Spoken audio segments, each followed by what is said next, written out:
But ಸಿನಿಮಾದ ನಿರ್ಮಾಪಕರಾಗಿದ್ದರು ಉಮಾಪತಿ. 25 ಕೋಟಿ ವಿಚಾರದಲ್ಲಿ ಭಾಳ ದೊಡ್ಡ ಜಗಳಗಳಾಯಿತು. ಆಗಲೇ ಈ ಲ್ಯಾಂಬೋರ್ಗಿನಿಯ ಸುದ್ದಿಗಳೆಲ್ಲ ಬಂದಿತ್ತು. ಇಂದು ರಿಪಬ್ಲಿಕ್ ಕನ್ನಡದ ಜೊತೆ ಎಕ್ಸ್ಕ್ಲೂಸಿವ್ ಆಗಿ ಮಾತನಾಡಿದ್ರು. ಏನು ಮಾತಾಡಿದ್ರು, ಏನೆಲ್ಲ ಪಾಯಿಂಟ್ಸ್ ಹೇಳಿದ್ರು, ಬನ್ನಿ ನೋಡೋಣ. ನೋಡಿ, ಅವ್ರವ್ರು ಮಾಡಿದ ಕರ್ಮ ಅವ್ರವ್ರು ಅನುಭವಿಸ್ತಾರೆ. ಈತನಿಂದ ಚಿತ್ರರಂಗ ಇಲ್ಲ ಮನೆ. ಯಾಕಂದರೆ ಇವ್ರ ಮನೆಗಳಲ್ಲಿ ಹಿಂಗೆ ಕೊಲೆ ಆಗ್ಬಿಟ್ಟಿದ್ರೆ ಇವರೆಲ್ಲ ಒಪ್ಪಿಟ್ಟಿರೋರ. ಇನ್ನೊಬ್ಬರ ಮನೆ ಚಿತೆ ಹಚ್ಚಿ ನೀವು ವ್ಯಾಪಾರ ಮಾಡೋವಂಥದ್ದು ನಾಚಿಕೆಗೇಡನ ಸಂಗತಿ. ರೌಡಿ ಶೀಟ್ ಓಪನ್ ಮಾಡಿದ್ರು ಏನು ತಪ್ಪೇನಿಲ್ಲ. ಇವತ್ತು ಇಬ್ಬರನ್ನ ಸಾಯಿಸಿದ್ರು, ನಾಳೆ ದಿವಸ ಇನ್ನೊಂದು ಅಕ್ಷರ ಸಾಯಿಸಿದ್ರು, ನೋಡ್ಕೊಂಡು ಕುತ್ಕೋಬೇಡ. ಪುನೀತ್ಗೆ ದರ್ಶನ್ ಸಮಾನರಲ್ಲ. ಯಾಕಂದರೆ ಕಂಪ್ಯಾರಿಸನ್ ಮಾಡುವಂಥ ಇದೇ ಪ್ರಮೇಯನೇ ಇಲ್ಲ. ಯಾಕಂದರೆ ಪುನೀತ್ ಸರೇ ಮೇಡಮ್. ಅಪ್ಪ ಯಾವತ್ತಿದ್ರು ದೇವ್ರೆ. ಇವರು ಇರ್ಬೋದೇನೋ, ಬಟ್ ಇವ್ರು ನಂಬಿರೋರಿಗೆ ನಮಗಂತೂ ಯಾವತ್ತೂ ಹಂಗಲ್ಲ ಮೇಡಮ್. ಅಷ್ಟೇ. ಅನ್ನ ಹಾಕಿರೋ ನಿರ್ಮಾಪಕನಿಗೆ ಇವರೆಲ್ಲ ಅವಳವಾಗಿ ಮಾತಾಡಿದ್ಮೇಲೆ ನಾವ್ಯಾಕೆ ಗೌರವ ಕೊಡ್ಬೇಕು ಇವ್ರಿಗೆ? ದರ್ಶನ್ ರಿಂದ ಚಿತ್ರರಂಗ ನಡೆಯುತ್ತಿಲ್ಲ. ನೋಡಿ, ಅವ್ರವ್ರು ಮಾಡಿದ ಕರ್ಮ ಅವ್ರವ್ರು ಅನುಭವಿಸ್ತಾರೆ. ಚಿತ್ರರಂಗ ಈತನಿಂದ ಚಿತ್ರರಂಗ ಇಲ್ಲ ಮೇಡಮ್. ಇನ್ನು ಅನೇಕ ಒಳ್ಳೊಳ್ಳೆ ಕಲಾವಿದರುಗಳಿದ್ದಾರೆ, ತುಂಬ ಜವಾಬ್ದಾರಿಯುತ ಕಲಾವಿದರುಗಳಿದ್ದಾರೆ. ಅವರಿಂದ ಸಿನಿಮಾ ಇಂಡಸ್ಟ್ರಿ ನಡೀತದೆ. ಯಾಕಂದರೆ ಇವರು ಬರೋಕ್ಕೂ ಮುಂಚೆನೂ ಇಂಡಸ್ಟ್ರಿ ಇತ್ತು, ಇವರು ಹೋದ್ಮೇಲೂ ಇಂಡಸ್ಟ್ರಿ ಇದ್ದೇ ಇರ್ತದೆ. ನಾವಿಲ್ಲ ಅಂದರೂ ಇರುತ್ತೆ, ಇದ್ದರೂ ಇದ್ದೇ ಇರುತ್ತೆ ಮೇಡಮ್. ಹಾಗಾಗಿ ಚಿತ್ರರಂಗಕ್ಕೆ ಏನು ಸಮಸ್ಯೆ ಆಗಿಲ್ಲ. ಸ್ವಲ್ಪ ಗೊಂದಲ ಇದೆ ಅಷ್ಟೇ. ಗೊಂದಲ ಸ್ವಲ್ಪ ದಿವಸದಲ್ಲೇ ಕಡಿಮೆ ಆಗ್ತದೆ. ಹಿಡಿಸೋರಿಗೆ ಮುಖಕ್ಕೆ ಕ್ಯಾಕರಿಸಿ ಉಗಿಬೇಕು. ಯಾಕರ್ಸ್ ಪಬ್ಲಿಕ್ಕಲ್ಲಿ ಮಕ್ಕೋಗಿಬೇಕು ಮೇಡಮ್. ಯಾಕೆಂದರೆ ಇಂಥವ್ರುಗಳೆಲ್ಲ ಇದ್ದಾರೆ ಅಂದರೆ ಇವ್ರ ಮನೆಗಳಲ್ಲಿ ಹಿಂಗೆ ಕೊಲೆ ಆಗಿಬಿಟ್ಟಿದ್ರೆ ಇವರೆಲ್ಲ ಒಪ್ಪಿಟ್ಟಿರೋರ. ನಾನು ಹೇಳೋದು, ವೈಟಲ್ ಪೇಮೆಂಟ್ ಕೊಟ್ಟಿರ್ತಾರೆ, ನಾಳೆ ದಿವಸ ಒಂದು ನೋಟಿಸ್ ಕಳಿಸಿದ್ರೆ ವಾಪಸ್ ಕೊಡಲೇಬೇಕು. ಇನ್ನು ಸಿನಿಮಾ ಮಾಡಿನೇ ಜೀವನ ನಡೀತದೆ ಮೇಡಮ್, ಬೇರೆ ಹೀರೋಗಳಿಲ್ವಾ? ನಾನು ಹೇಳೋದು ಈತನಿಗೋಸ್ಕರ ಅಂತಲೇ ಏನಾದರೂ ಇವರೆಲ್ಲ ಹುಟ್ಟಿದ್ದಾರೆ. ನಾನು ಹೇಳೋದೇನೆಂದರೆ ಸ್ವಲ್ಪ ಸಮಯ ಸಂದರ್ಭ ಜವಾಬ್ದಾರಿಯುತವಾಗಿ ನಡ್ಕೋಬೇಕಾಗ್ತದೆ. ವ್ಯಾಪಾರ ಮಾಡಿ ನಿಜ, ಇನ್ನೊಬ್ಬರ ಮನೆ ಚಿತೆ ಹಚ್ಚಿ ನೀವು ವ್ಯಾಪಾರ ಮಾಡೋವಂಥದ್ದು ನಾಚಿಕೆಗೇಡನ ಸಂಗತಿ. ಹಂತಕರೆಲ್ಲ ಸೇರಿ ಪರಿಹಾರ ಕೊಡಲಿ. ಆತನ ಪ್ರಾಣ ದುಡ್ಡು ಕೊಟ್ಟರು ವಾಪಸ್ ಬರೋಲ್ಲ. ತಪ್ಪಾಗಿರೋದು ಯಾರಿಂದ? ಇವರಿಷ್ಟು ಜನದ ಕೈಯಲ್ಲಿ ಪರಿಹಾರ ಕೊಡಿಸಿ. ಇವ್ರು ತಾನೇ ಮಾಡಿರೋದು. ಕಾನೂನು ರೀತಿಯಲ್ಲಿ ಇವ್ರಿಗೆ ತಾನೇ ಶಿಕ್ಷೆ ಆಗೋದು. ಫಿಲ್ಮ್ ಚೇಂಬರ್ಗೆ ಆಗ್ತದ? ಫಿಲ್ಮ್ ಚೇಂಬರಲ್ಲಿ ಹೆಂಗೆ ಅಂದರೆ ಅದೇನೋ ಹೇಳ್ತಾರಲ್ಲ, ಎಮ್ಮೆಗೆ ಜ್ವರ ಬಂದರೆ ಓರಿಗೆ ಬರೆ ಹಾಕಿದ್ರು ಅಂತ, ಹಂಗಾಯ್ತು ಇವ್ರ ಕತೆ. ದರ್ಶನ್ ಮೇಲೆ ರೌಡಿ ಶೀಟ್ ಹಾಕಬೇಕು. ಸೊ ಸರ್ಕಾರ ಇನ್ನು ಮುಂದಿನ ದಿವಸಗಳಲ್ಲಿ ಈತನ ಹತ್ರ ಇರೋ ವೆಪನ್ನ ಫಸ್ಟ್ ಸರೆಂಡರ್ ಮಾಡಿಸ್ಕೋಬೇಕಾಗ್ತದೆ. ಒಂದು ರೌಡಿ ಶೀಟ್ ಓಪನ್ ಮಾಡಿದ್ರಲ್ಲೂ ಏನು ತಪ್ಪೇನಿಲ್ಲ ಅಂತ ನಾನು ಅನ್ಕೊಳ್ಳೋದು ಮೇಡಮ್. ಯಾಕೆ ಅನ್ಸುತ್ತೆ ಅಂದರೆ ಪದೇ ತಪ್ಪುಗಳು ಮಾಡಿಕೊಂಡು ಸಿಕ್ಕಿದವ್ರಿಗೆ ಬಂದೂಕು ತೋರಿಸ್ಕೊಂಡು ಓಡಾಡಿದ್ರೆ ಏನಾಗ್ತದೆ ಮೇಡಮ್? ನಾಳೆ ದಿವಸ ಆಯಿತು, ಇವತ್ತು ಇಬ್ಬರನ್ನ ಸಾಯಿಸಿದ್ರು, ನಾಳೆ ದಿವಸ ಇನ್ನೊಂದಷ್ಟು ಜನ ಸಾಯಿಸಿದ್ರೆ ನೋಡ್ಕೊಂಡು ಕೂತ್ಕೋಬೇಕಾ? ಫ್ಯಾನ್ಸ್ ಖರ್ಚಿಗೂ ನಿರ್ಮಾಪಕರ ದುಡ್ಡು. ಇಲ್ಲಿ ಒಬ್ಬ ಪುನೀತ್ ಅಂತ ಒಬ್ಬ ಇದ್ದಾನೆ, ಯಾರು ಸ್ಕಾರ್ಪಿಯೋ ಇದೆಯಲ್ಲ ಅವನೊಬ್ಬ, ಮತ್ತು ನಾಗು ಅನ್ನೋನೊಬ್ಬ. ಇವ್ರಿಗೆ ನಾವು ದುಡ್ಡು ಕೊಡಬೇಕು. ಏನಕ್ಕೆ ದುಡ್ಡು ಕೊಡಬೇಕು? ಇವ್ರ ಫ್ಯಾನ್ಸ್ಗಳನ್ನೆಲ್ಲ ಸ್ವಲ್ಪ ಅದಕ್ಕೆ ಖರ್ಚು ವೆಚ್ಚಗಳಿಗೆ ನಾವು ಇವ್ರಿಗೆ ದುಡ್ಡು ಕೊಡಬೇಕು. ಇವ್ರು ಅವ್ರನ್ನ ಹ್ಯಾಂಡ್ಲ್ ಮಾಡ್ತಾರೆ. ಮಾಡಿ ಏನು ಮಾಡ್ತಾರೆ ಅಂದರೆ, ಯಾರಾದರೂ ಈ ಥರ ಹಿಂಗೆ ಕಮೆಂಟ್ಗಳು ಹಾಕೋದು ಇನ್ನೊಂದು ಮಾಡಿದಾಗ ಬೇರೆ ಹೀರೋಗಳ ಸಿನಿಮಾನ ಪೈರಸಿ ಮಾಡಿಸೋದು ಮೇಡಮ್. ಇಲ್ಲ ಅವರೆಲ್ಲ ಪೇಯ್ಡ್ ಇದೇನು ಪ್ರಮೋಟರ್ಸ್ ಅಂತ ಏನು ಕರಿತೀವಿ ಅವ್ರುಗಳು ಅಷ್ಟೇ.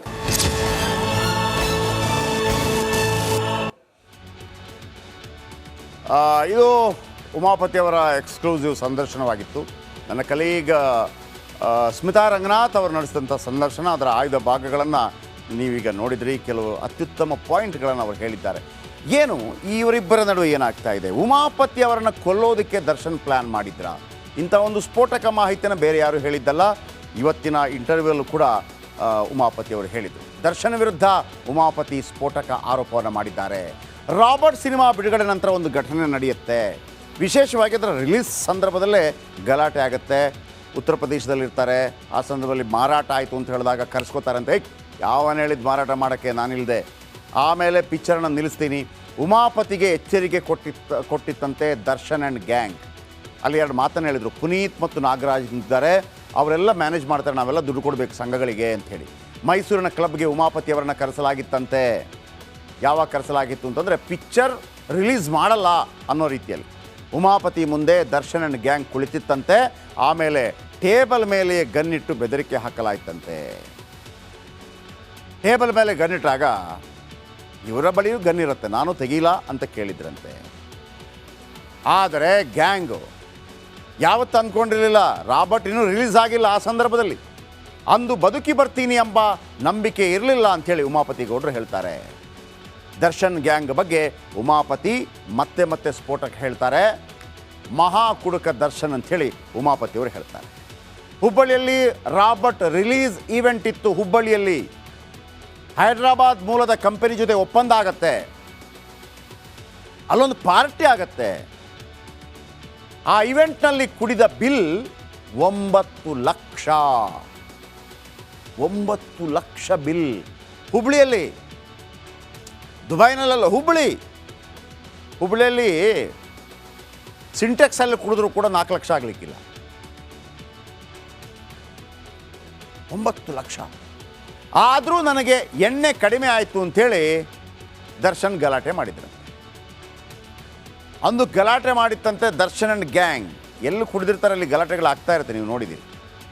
ಈ ಸಂದರ್ಭದಲ್ಲಿ ಇವರೊಂದು ಮಾತು ಹೇಳ್ತಾರಂತೆ, ನಾನು ಆರಾಮಾಗಿದ್ದೆ ಮರೆಯ, ನಿಮಗೆಲ್ಲ ಏನು ಡ್ರಿಂಕ್ ಸಪ್ಲೈಯರ್ ಆಗಿಬಿಟ್ಟೆ ನಾನು, ಎಣ್ಣೆ ಸಪ್ಲೈಯರ್ ಆಗಿಬಿಟ್ಟೆ ನಾನು ಅಂತೇಳಿ. ಯಾಕಂದರೆ ಉಮಾಪತಿ ಗೌಡ ಆಗರ್ಭ ಶ್ರೀಮಂತರು, ಬೇರೆ ಬೇರೆ ವ್ಯವಹಾರಗಳಿದೆ, ಸಿನಿಮಾ ಸಹವಾಸ ಬೇಕಿರಲಿಲ್ಲ ಅಂತೇಳಿ ಉಮಾಪತಿ ಹೇಳಿದ್ರಂತೆ. ರಾಜನಂಗೆ ಇದ್ದೆ, ಸಿನಿಮಾ ಮಾಡಿ ಎಣ್ಣೆ ಸಪ್ಲೈಯರ್ ಆಗಿಬಿಟ್ಟೆ ಅಂತೇಳಿ ತಮ್ಮ ನೋವನ್ನು ತೋಡ್ಕೊಂಡ್ರು. ನೇರವಾಗಿ ದರ್ಶನ್ಗೆ ಹೇಳಿದ್ರಂತೆ ಉಮಾಪತಿ ಗೌಡ. ಆಗ ಇಬ್ಬರನ್ನು ಕೂಡ ಸಮಾಧಾನ ಮಾಡಿದ್ದು ಸಂಗೀತ ನಿರ್ದೇಶಕ ಹರಿಕೃಷ್ಣ.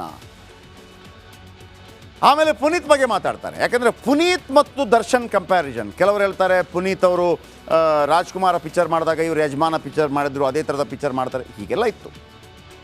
ಆಮೇಲೆ ಲ್ಯಾಂಬೋರ್ಗಿನಿ ಉರುಸ್ ವಿಚಾರಕ್ಕೆ ಸಂಬಂಧಪಟ್ಟಾಗೆ ಅವರ ಬಳಿ ಇದೆ, ನನ್ನ ಬಳಿ ಇದೆ, ಬೇರೆ ಯಾರ ಬಳಿ ಇದೆ ಅನ್ನುವಂಥ ಮಾತು ಬಂದಿತ್ತು. ಆಮೇಲೆ ಪುನೀತ್ ರಾಜ್ಕುಮಾರ್ಗೆ ಸಂಬಂಧಪಟ್ಟ ಒಂದು ಪ್ರಾಪರ್ಟಿ, ಆ ಪ್ರಾಪರ್ಟಿ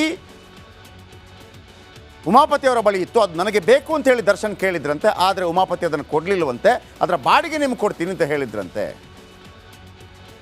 ಒಂದು ಮಾತು ಹೇಳ್ತಾರೆ ಉಮಾಪತಿ, ಪುನೀತ್ ಸರ್ ರೀತಿ ಲ್ಯಾಂಬೋರ್ಗಿನಿ ಖರೀದಿ ಮಾಡಬಹುದು, ಆದರೆ ಪುನೀತ್ ರಾಜ್ಕುಮಾರ್ ವ್ಯಕ್ತಿತ್ವ ಖರೀದಿಸೋಕೆ ಆಗಲ್ಲ. ದರ್ಶನ್ ಲ್ಯಾಂಬೋರ್ಗಿನಿ ಅಂತಾರೆ. ಲ್ಯಾಂಬೋರ್ಗಿನಿ ಬುಕ್ಕಿಂಗ್ಗೆ ಅಡ್ವಾನ್ಸ್ ಕೊಟ್ಟಿದ್ದೆ ನಾನು ಪುಕ್ಷಟೆ ಕೊಟ್ಟಿಲ್ಲ, ಸಿನಿಮಾ ಕೆಲಸಕ್ಕಾಗಿ ಕೊಟ್ಟಿದ್ದೇನೆ. ಲ್ಯಾಂಬೋರ್ಗಿನಿಗೆ ಅದೊಂದು 3.5 ಕೋಟಿಯಿಂದ 5 ಕೋಟಿ ತನಕ ಇರುತ್ತೆ ಅದು ರೇಟ್. ಈ ಟಾಪ್ ಮೋಸ್ಟ್ ಕಾರ್ಗಳಿದೆಲ್ಲ ಲ್ಯಾಂಬೋರ್ಗಿನಿ ಕಾರು. ನಿಮಗೆ 10 ಸೆಕೆಂಡಲ್ಲಿ 200 ಕಿಲೋಮೀಟರ್ ಸ್ಪೀಡಲ್ಲಿ ಓಡುತ್ತೆ ಅದು.